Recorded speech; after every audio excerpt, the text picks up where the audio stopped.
Actually, thank you, Suzanne.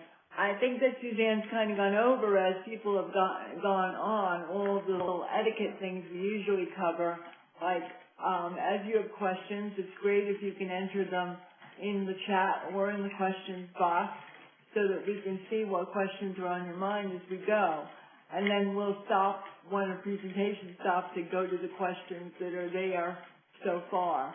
Of course, we'll also have a list of our own questions that if you're still determining whether you want to ask a question online, we'll go to those, but we'd much rather have yours. And if you will, keep your phones on mute when you're not speaking.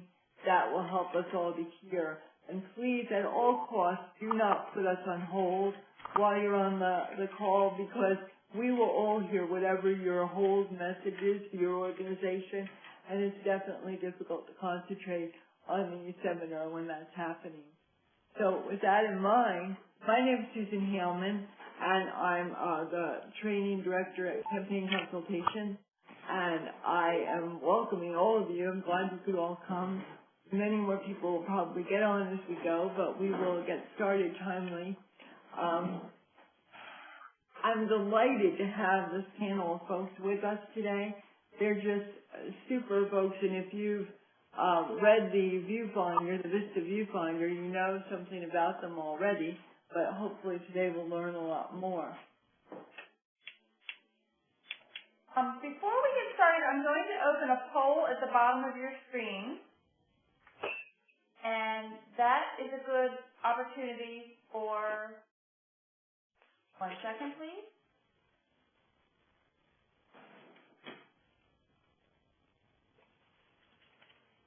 I'm going to open a poll right now, and if you could just take a few minutes to tell us a little bit about yourself.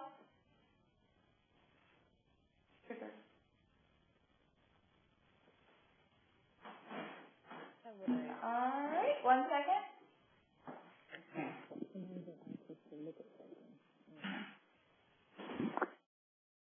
So I'm going to introduce our speakers while we're waiting for this to get started. Kennedy Bartow is from Norridgewock, Maine, and has lived in Portland for most of the last 13 years. Kennedy became a member of Our Exchange Portland 11 years ago and became an AmeriCorps VISTA for 2 years before founding Our Weatherization Co-op. The Our Weatherization Co-op was created to address member concerns about keeping warm during skyrocketing heat oil prices. Kennedy is a Maine certified installation technician, and he's adapted a program called Step 1 Weatherization and is engaging Our Exchange project. Leslie Chapman is from Onion River Exchange. And came to Onion River Exchange in June of 2009 after graduating from Wesleyan University. And she has a strong commitment to social justice and an interest in alternative currencies, or DOR, where her background in community organizing has proved invaluable to her work. Current projects at OR include increasing nonprofit membership and developing educational workshops and events about the philosophy and history of time banking. Barbara Houston is one of the co-founders of Partner in Care Maryland, a community nonprofit that helps older adults remain independent in their own homes, utilizing and matching the talents and times of volunteer members in the community. As the Chief Executive Officer, she provides guidance and manage the growing program, including in the vision and strategic planning for a sustainable model of time exchange and choices to age with dignity. She's committed personal time and effort to guide the program from an idea on paper to a vibrant organization that's enrolled over 5,200 members. All of you, thank you for being with us today. Thank you. What we're going to do first is just have a brief presentation from each of our presenters, sort of outlining their projects, and we're going to first begin with just the concept of time banking for those of you that may have gotten on just to learn a little bit more about it. Barbara, could you help us with this? Could you go over the model of time banking? Sure. The model of time banking is based on the value that my hour of time is worth your hour of time, no matter what it is that we do. And so this is a great diagram that Maine put together to show the different ways that people get involved. And one of the reasons I love this is because exchanging time with each other is not linear. It is circular, and it shows how we affect each other through the lifespan. Thank you. What's the difference between bartering and time banking?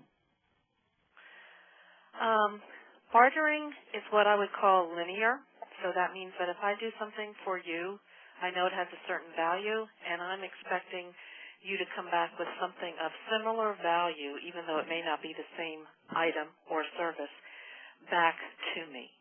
And so we really try not to use the word barter in time banking or time exchange, because what we think is when you put in your time into the community pool, that's why this is a circle, and that way when you need it, you can pull it back.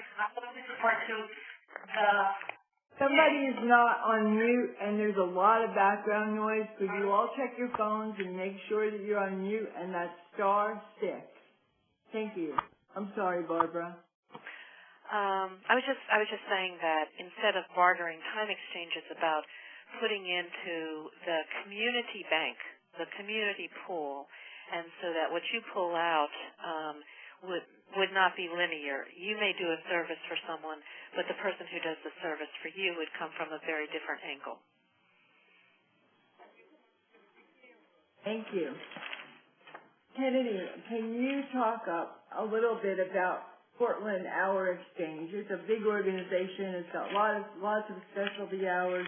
Could you just give us a little background before you talk about your own weatherization project?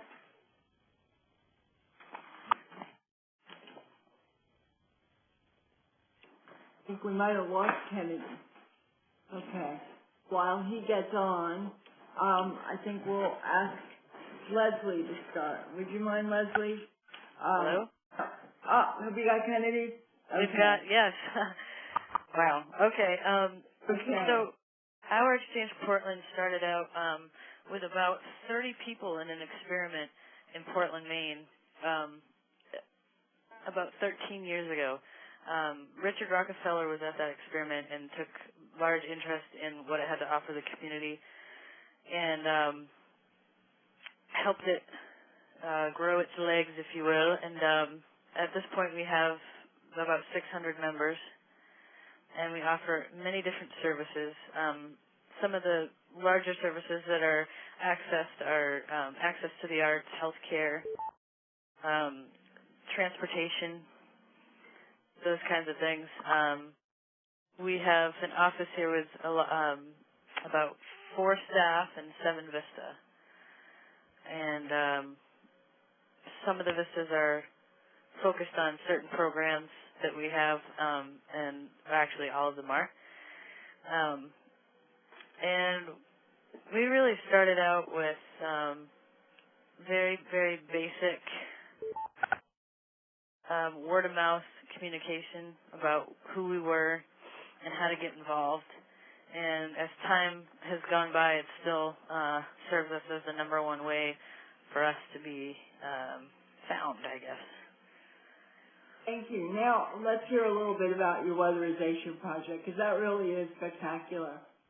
Thanks. The weatherization project came about last year when oil prices were kind of insane. 80% of Maine residents are dependent on oil for heating, and it's one of the oldest housing stocks in the nation. So we had a crisis on our hands last year, and a lot of the members were requesting weatherization services. A member came to us by the name of Fred Padula and gave us a substantial donation for materials.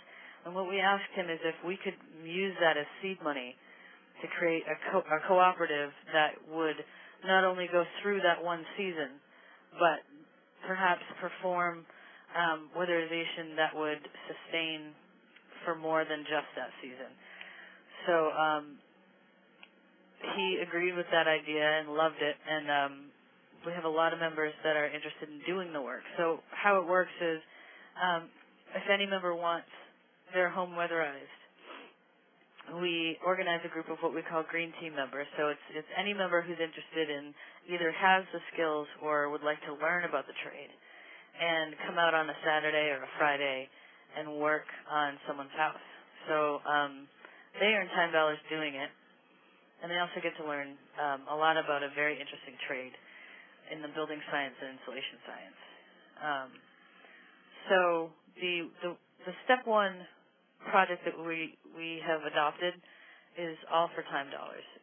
You pay for your own materials, and we get people in there to who want to insulate your home.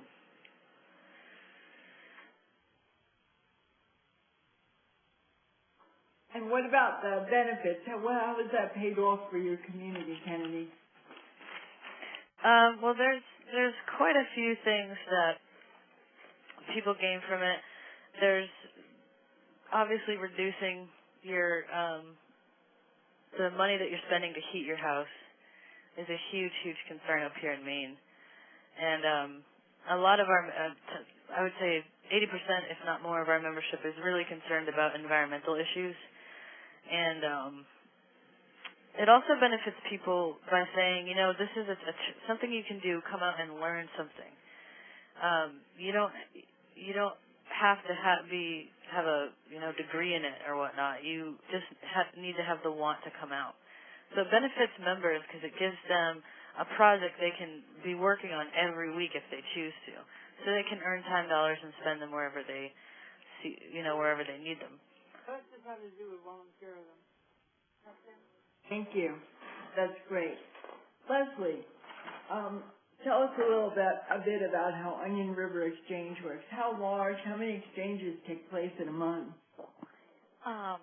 Well, we are definitely the youngest of these three, our exchange/time bank organizations. We're only about a year and a half old, and we have, as of today, 331 members. And it actually varies a lot month to month. The summer months have been a little bit slower in terms of the rates of exchanges, but I would say we have 200 to 300 exchanges happening between members each month as of right now, so that can go up if there are large projects that we have members working on in a given month. Thank you. Now, your role in the exchange is focused on a new component, getting organizational members. How does that work? Well, I'm right now on recruiting mainly nonprofit organizations to become members, and they're sort of beginning to form a backbone in a way of the organization that provides a little bit more structure to exchanges. And as Kennedy was saying, the weatherization co-op works well because people know that they can be earning time dollars doing something every Saturday of the month if they choose to. And our organizational members provide a similar service to our individual members in that they often have a high need for member hours every week. Every Tuesday they'll need somebody to staff an office, or somebody will be working at the food shelf every day. So they provide a really good bank of hours for our members who maybe haven't had luck earning them in individual-to-individual exchanges. They can be guaranteed that they can earn them from our organizational members. 1 second. Somebody, once again, is not on mute. Would you please check your phones because we can hear background conversation. So please make sure you hit *6 if you're not speaking to us. Thank you.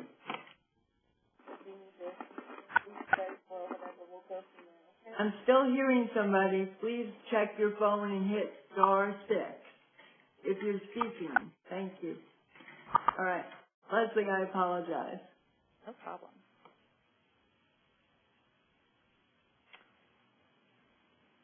And tell me about how community space gets used differently as a result of your organizational members. Well, right now we're in the process of establishing a community space of our own through the time bank, where members can access a library of time banking related materials, etc. But we've used a lot of our community or our organizational members' space throughout our existence for the past year and a half, because we operate in a small town and space is definitely at a premium. So one of the big things that our organizational members have been able to offer our individual members has been the use of conference rooms or storage facilities, parking spaces, things like that. So we're definitely kind of reevaluating the way that space works in this community through exchanges. And it takes some creativity to figure out exactly how organization to individual exchanges will work. And space has been a huge thing both for us as an organization, which before now really had very little space of our own, and also for organizational members who are interested in offering classes or doing workshops or things like that. Thanks. And I was interested in the example you and I spoke about. You had a special fundraising event, and you used another organizational member's space. Can you talk just a little bit about that? Mm-hmm. Yep. We had a large record sale fundraising event this past July. Almost pretty much everything was paid for with community credits, including the storage facilities that we used for several months to store records, and then also the actual venue that we used the day of. So we wound up using a lot of our hours and giving them to our organizational members for the use of their space, not only for the actual day of the event, but also the preceding days for setting up, the day after for cleaning up. So we wound up using one of our member churches for 3 days, which would have cost us thousands of dollars, but we were able to pay them with time dollars for that time. Great, thank you. Mm-hmm. Barbara, your project has a very specific mission and uses time banking to accomplish it. Can you tell us a little more about Partners in Care? Sure. Our mission is to help older adults stay independent in their own homes and to create community with the service exchange or the time exchange concept. So when we were looking around our own community about 18 years ago, we saw from surveys that most older adults want to stay in their homes. Somewhere between 80 and 90% of them do, but they certainly have trouble maintaining what the services they need in their own homes. So we saw time exchange as a way to engage the community to help with those neighborly tasks like transportation and handyman repairs and advocacy, things that neighbors do for each other, but also as a way that we could keep older adults who have many gifts and talents active in their own communities by providing them a venue to use those gifts and talents. So since then, we have developed several programs that help with that.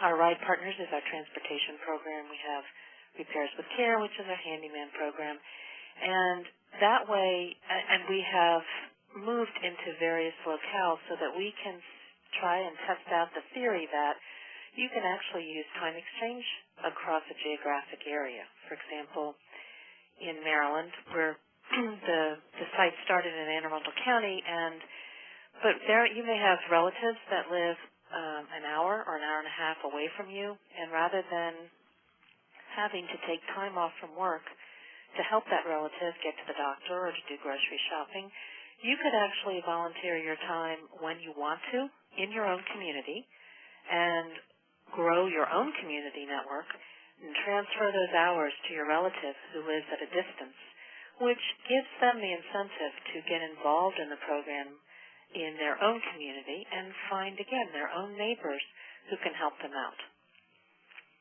I love that idea. I think that's just brilliant. And so you've really created something very different in terms of the dynamics between your members and the community. Is that right? Yes. For us, it was certainly about the fact that communities have a tendency to overlook the skills of older adults, in some way diminish them. And it is important that we value all those gifts and talents and use them because certainly, particularly during this time, we need everybody's talents. So when you look at putting together this type of program in the way that it can involve the whole community, we go back to that circular idea that Maine has such a great visual for, but somebody could start out driving, and that's how they want to volunteer their time. That's how they want to get involved in the community. But as they come through the program, even as they age in the program, they may find they need other gifts and talents from other members of Partners in Care that we are able to help them find those gifts and talents. I will say we are a brokered program because we want everybody to have flexibility to say yes to a job and no to a job. And we have found that it's very difficult to tell another member face-to-face that you can't help them with a job. So in this particular slide, it shows that even though someone might have started off driving, they may take that out of their talent bank at a later date, but yet this could still be a person who could mentor or who could supervise community service. We have a lot of projects with local high schools where they earn hours and get their certificate that they need to graduate in our state, and they donate their hours back to the bank to help somebody out. And they may be cleaning up John's yard, but John is also earning hours by supervising them because they have to have adult supervision. And he may have even started out as a driver, but 5 or 6 years down the road, he now needs rides himself and doesn't have any qualms or feel like he's asking for charity because he knows how the system works and he can ask for his own rides and get other services like a handyman to help him build a ramp that he may need now to get into his house. So in a nutshell, that's how we sort of expand the community power of our bank. Thank you, Barbara. Thanks to all of you. Those were great descriptions. Now, let's just get to some of the basics about time banking. So I know our participants are interested in some of these things. So let's look at the poll first. Did we get a sense of where our participants are from, Suzanne? Yes. We have a number of VISTAs participating in this afternoon call, and while there's a lot of interest about the time banks, a lot of organizations are not yet participating in time banks, but they're very interested, and that's why they're here with us today. And yeah, that's what the poll revealed. Thank you. We'll get to any of your questions if you want to post them in chat. We will certainly have time for them. We made time for them, so don't hesitate to put them up. But before we get started, let's just talk about what was needed to get started doing a time bank. What are some of the basics here that are necessary for any organization that's thinking about a time bank?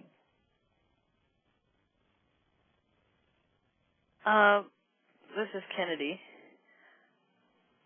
Go ahead, Kennedy. Okay. I think that the basics of starting a time bank is to really understand the concept of what this is, because when we speak about it in these terms, it's easy to sort of think of it as, the bank exchanges, but to really kind of get to know the core values of why you would want to have this in your business or in your community. Some of the things that would be extremely helpful that I've witnessed in past and seen other time banks sort of dissolve is definitely at least one paid staff member. And I know that's really hard for lots of beginning nonprofit folks to get a hold of, but it really is important. Burnout is a big problem for new time banks. Secondly, somebody who has relationships in the community, somebody to sort of guide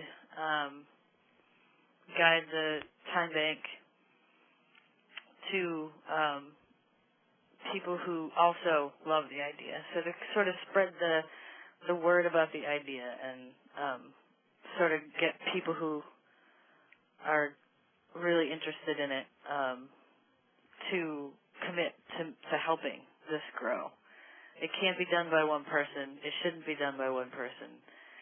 It's very, very difficult to do by yourself. So I would say getting community together would be one thing. Thanks, Kennedy. So we need to find us a dedicated staff person, and we need someone who knows the key influencers in the community and who knows who might have a similar interest in time banking and that concept. And this is Barbara. Barbara? Well, I was also going to say I fully agree with Kennedy that most people, when they hear about time banking or time exchange, they just they embrace it. It seems like such a basic human need to want to be able to give, but also want to be able to receive. And what we talk about is the champions. I think that's what we're saying, is that you have to have champions in the community who are willing to be the advisors and to sort of carry the torch until you have enough members who can then be advisors in their own right and champions in their own right, and that's how the programs grow. Great. Anything else? Leslie, anything to add to that? I don't think so. I think that pretty much covers it. Okay. All right. So where does the seed money come from? Now, Kennedy, you mentioned that both for your for the whole exchange, Rockefeller was involved, and for your particular project, you had a local donor who provided some seed money. What about others of you? Where did your money come from to get started? We did not have any sort of large grant like that at Onion River Exchange, but we have, since we began, asked for a voluntary membership contribution, either in the form of cash or in the form of hours towards fundraising. So we asked all of our members to in some way work towards sort of finding financial cash resources for the time bank, but it doesn't necessarily have to be cash coming from them. It could be hours towards running a fundraising event. So we rely really largely on voluntary member contributions. Thank you, Leslie. Barbara, what about you? We are a nonprofit, and so we did get started with a challenge grant, which had to be met by champions in the community, which is why I'm big on champions. And we continue to get grants to support each of our core areas, but we also recognize that as our membership grew, we have enormous talents that can help us with some social enterprises. So we started a thrift store, which is actually perfect for exchange because we, particularly for older adults who have difficulty thinking about the things that they would like to contribute to the program, or maybe they're pretty frail and aren't able to do too much at all, they can gather donations and earn credits for each donation that they make to the boutique.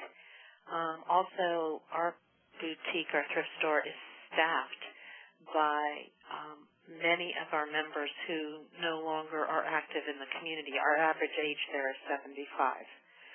So when we also have another program called Lifeline, which is an emergency response system. We're a contractor, and we can sell that to the community to help fund us as well. So we sort of have a diverse sources of funding. Thanks, Barbara. And those are great ideas for other communities that are thinking about how to get started, I think. What about your staff? How do your staff make the time banks accessible to everyone in the community? What is the staff's role in doing that? This is Barbara again. I don't think I would speak out of turn if I said this is very labor intensive. It has to do with making connections in the community. So all of the staff, whether they're paid staff or they're unpaid staff, which means that they're all members of the time bank, spend a lot of time and spend a lot of effort being creative in making those matches and allowing people the flexibility to do what they want to do when they want to do it. So we have our software system makes it possible. So if someone says that they're available every Monday and Wednesday to drive in the morning, that would be the time that we would call them for an appointment in their area. Or if we need somebody to, for instance, today we got a donation of a beautiful dollhouse that has to be painted. So we're going to have to look in our database to see those people who are artists and painters and to see who might be able to accomplish that. And we have our matchmakers and our interviewers, the people who bring other members into the program, are all members themselves. That's how the program has grown. It's sort of concentric circles outward, that the members take responsibility for making sure that there are good matches and good community building going on. Thank you. Anybody else have a different role that their staff plays in the Leslie, I know your time bank operates very differently in terms of the role of staff. Could you talk a little about that? Yes. One thing that we're working on right now in terms of really broadening the range of our outreach is using different media forms and media outlets to get the word out about the exchange. So while word of mouth is definitely our best sort of marketing tool or recruitment tool, we're really trying to focus not just on the written word, so doing more public access television programming, trying to really round out the use of the internet and other forms of technology and things like broadsides and brochures and pamphlets and other resources that might be more appealing to different types of folks. So I think really making sure that you appeal to many of the different ways in which, or many of the different reasons that somebody might want to join a time bank. One person might want to join because they're looking for community. One person might be on a tight budget. One person might be interested philosophically in alternatives to the cash economy.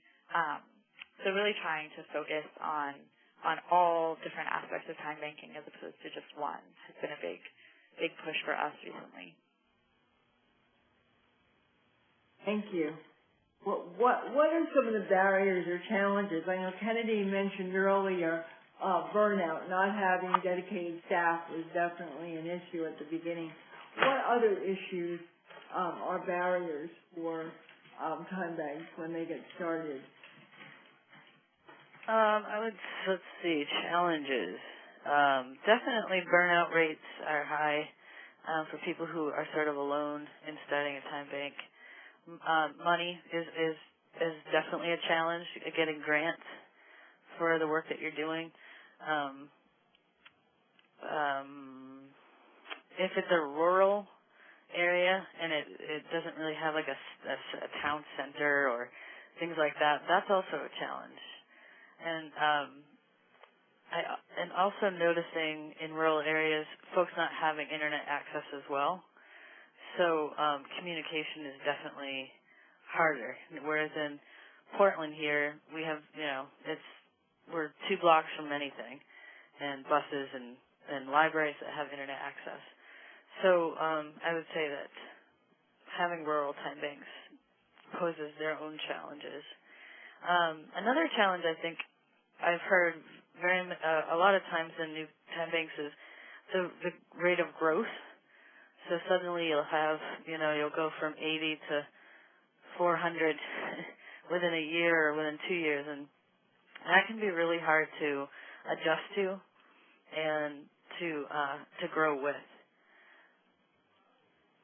One of you was telling me when we were talking about the double-edged sword of having too many members and not enough people asking for things.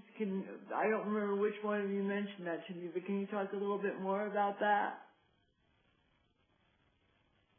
That if you have a lot of people sign up and they say, I can do this, I can do this, I can do this, but nobody's asking for services. Okay, yeah, I've definitely run into that a few times before. There's definitely services that are asked for all the time, and so those services can't be provided to as many people because they're so popular, I guess, they're so in demand.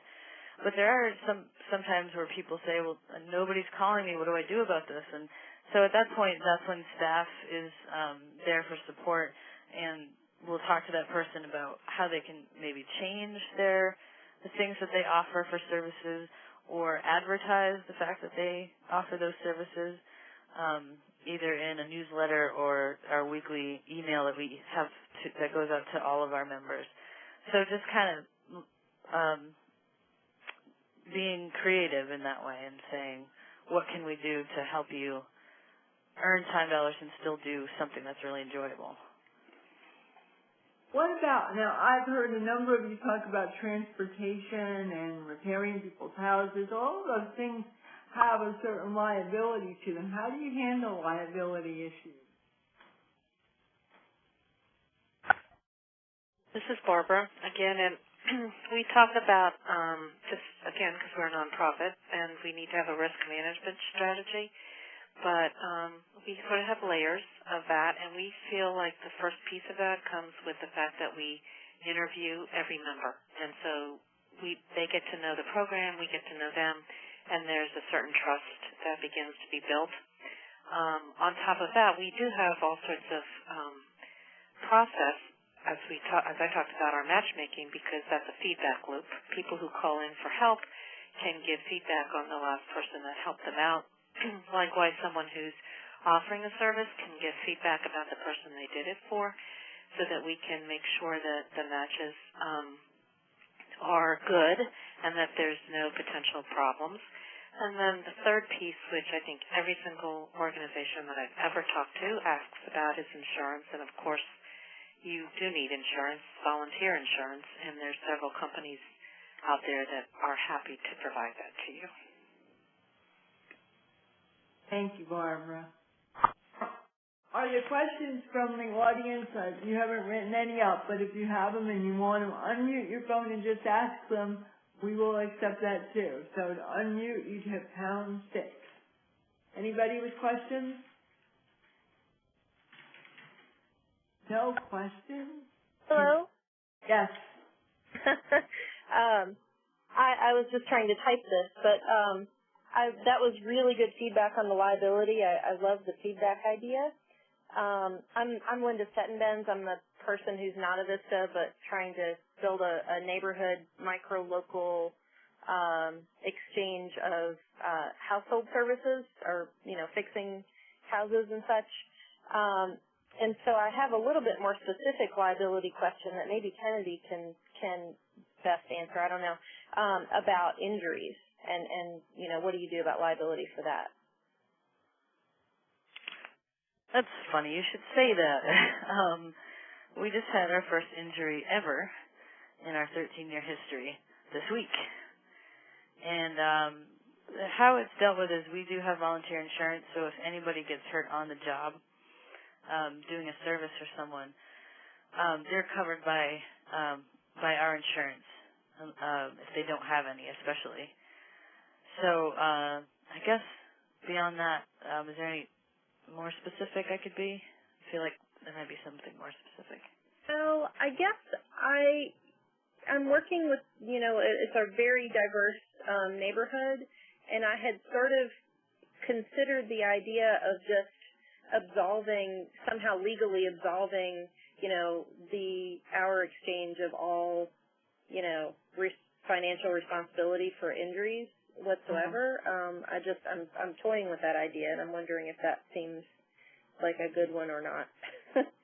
Yeah, I think we do have two different things going on. One is the insurance, and then one is something that each member reads and signs as they become a member, which basically says these are neighborly services, and that injuries that occur during these services, HEP is not necessarily accountable for, i.e., we can't get sued, is sort of the biggest idea of that. So maybe with a combination of volunteer insurance and a letter such as that members agree to and sign would be helpful. And okay. You might want to look for a lawyer who might want to earn an hour or two for reviewing what you plan to do in your state. That would just be a suggestion.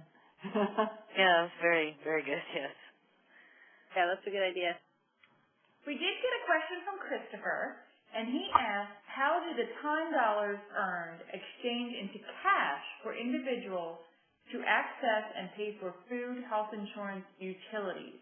Can these necessities be fulfilled with the time banks? Any thoughts to our presenters?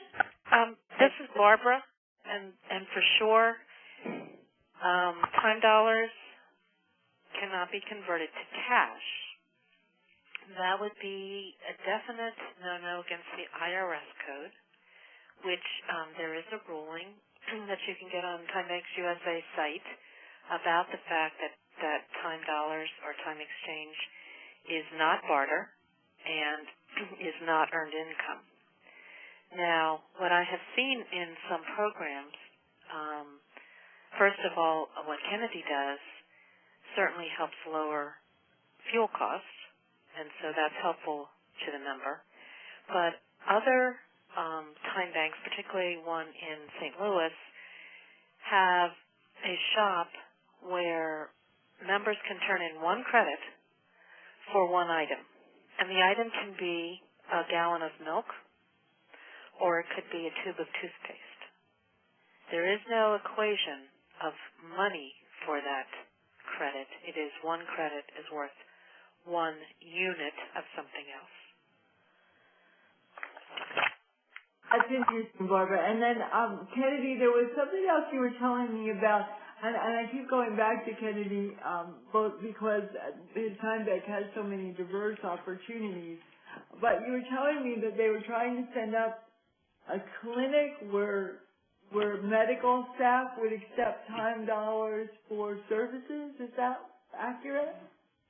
Yes, that is definitely accurate.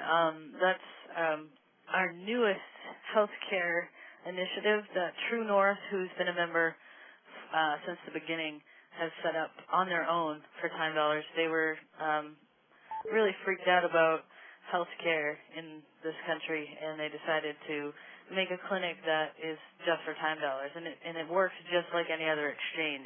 An hour is an hour, or an hour is a time credit.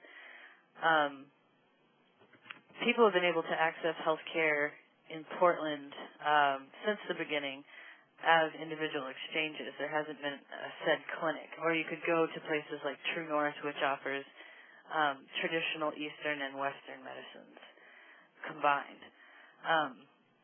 So I think this might be the first of its kind to pop up, is a clinic strictly for time dollars. And this happened organically. This happened with the practitioners just saying, we've had enough of this, and we want to make this more accessible to people. So I think there's probably over now, but there were 40 original practitioners that were involved in starting this project. I have to tell you, that stuck in my mind because it was so amazing to me. So I don't know how many, for others of you that are interested in specific living costs, whether you could get a grocery store to donate, or whether you could get, professional people in the health field to donate their services in that way, in exchange for time dollars. But that would take a few champions, I would think. But nevertheless, an interesting thought. There are a number of directions we can go in for our last 15 minutes or so, and I continue to encourage you to either speak out by pressing #6 or post your questions on chat or question, and we'll be glad to include them in our conversation. But while those aren't happening, I'd like to go back to the idea of how you help people identify that they have skills to offer. And I guess you all have different ways of doing that. Kennedy, could you talk a little bit about when you were a member? Because I know you started as a member of the Time Bank. How were you encouraged to identify your skills? Okay, I guess you guys on the panel heard this story already, but I think I was about 19 when I first joined the time bank, and I was living in my Volkswagen bus and going about my life, and I heard about it, and I went in to talk to Robin, who was the coordinator at the time, and didn't really feel like I had a lot to offer. And I think that's true for lots of people that come in. They just don't know what they could offer. They're interested in offering, but not positive about how to. So I just went in, and Robin talked to me and just asked me what I liked to do, what the things I was interested in. And at the time I was doing a lot of photography, and so that was something I could definitely offer. Another thing that she asked me was, what do you do on a daily basis? What can you just incorporate into your life without a lot of stress? Something that you're just doing anyway. And I told her that I did oil changes and patched my oil tank, like, all the time on the Volkswagen. So she suggested I offer that, and at the time we had a garage available to us for folks to go in and do oil changes for $10. And that's what I did. That's what was my first exchange, and it was a really awesome experience. That it's something so simple that I think is simple, but turns out to be very valuable for someone else. And it really taught me a lot about how to value work and what is work. And we don't need to get paid for the work that we do. It's still work. The thing that I think identifies work is value. If it's valued by anybody, it becomes something that you are proud of instead of something that stays unrecognized. So that's what we continue to do here is when folks have a hard time choosing their services, we ask them to choose services they enjoy, and if they do the service for work, say they're a massage therapist or anything, to put parameters around that so that they don't get burned out. We don't want people to just be doing, 30 hours of $time work and then their business goes under, So saying I can offer 5 hours of $time clients a month, and just setting yourself up for being successful in that instead of the other way around. Thank you. Leslie, talk a little bit more about, I know you're still new to the organizational partners and what they're getting from this and what members get from it, but I also know that you talked about your deep commitment to the philosophy of our exchange. How do you talk to people about that? How do you help either organizations or individuals understand what's in it for them? Well, this is actually sort of a hybrid answer to that and the last question, but I think that educating people about the theory and philosophy of time banking is, and at least in my experience, has been a huge component of helping people figure out what they have to offer. So like Kennedy was saying, just in the world that we live in, a lot of the time people don't realize that what they're doing is a valuable, important, necessary aspect of day-to-day life. But when you talk about time banking, and sometimes it's easier to just say, this is a good way to save money, and it's, a good way to meet people, whatever. But if you really talk to people and say, this is about revaluing all people's labor, and really saying that, like, everybody does have something excellent to offer the world, then people begin to say, oh, well, like, this thing that I do every day, actually maybe is useful to other people, and not everybody knows how to do it. So you'll get a lot of people who can cook and have no idea that other people hate cooking or don't know how to cook, and people can have very successful exchanges, even though, prior to sitting down and talking about the core values of time banking, they didn't really understand that what they had to offer was that significant. So I kind of tend to approach it with organizations and individuals from a philosophical perspective, first and foremost, and saying this is about building community, and the added benefits are you can get better health care, you can get a home-cooked meal, you can receive all of these services, but when you're signing up for the Onion River Exchange, you're signing up to make an active choice to build community in Central Vermont. And by making that choice, you will then open up new doors to receive and provide services for others. Thank you. I'm going to open this question up and ask all our participants this question. I'd really like to know what needs in your community might time banking meet. What are you thinking about here? Could you put up that next question for me, Suzanne? Sure. Thank you. That's it. So you had it. Thank you. This is Julia. Yes. And I'm from Cowlitz County and new VISTA position. But I know we're trying to get another day on we've got a free clinic that's open one day a week, and we're trying to get another day added to it. But it always comes down to funding and financing, and it seems like this would be a perfect opportunity. Mm-hmm. Somebody else had addressed about the medical issues that they could trade hours, so I think that would be an awesome. I guess there'd be a number of ways to go about that. I wonder about organization to individual membership. I wonder whether that fits there, whether there's something the clinic might need that volunteers could provide, in exchange for what they need in terms of days of service, in terms of maintenance of the clinic or anything like that. It's a tricky thing, and it's going to vary community to community. But what else? Comments from our panelists? What do you think? Do you think there are other things that Julia might consider in trying to get another day of free clinic for her community using the $10 concept? This is Barbara. There is a clinic, a mental health clinic in Pennsylvania, Community Exchange, and their members get their health care for time dollars, and they help the clinic by running a child care service for people who are getting or who are making their appointments, so they don't have to worry about their children. And they also helped the clinic by painting it, and they hold a thrift store there once or twice a week also. So they are helping the clinic with some of its business, and then they get their care for time dollars. That's an awesome idea.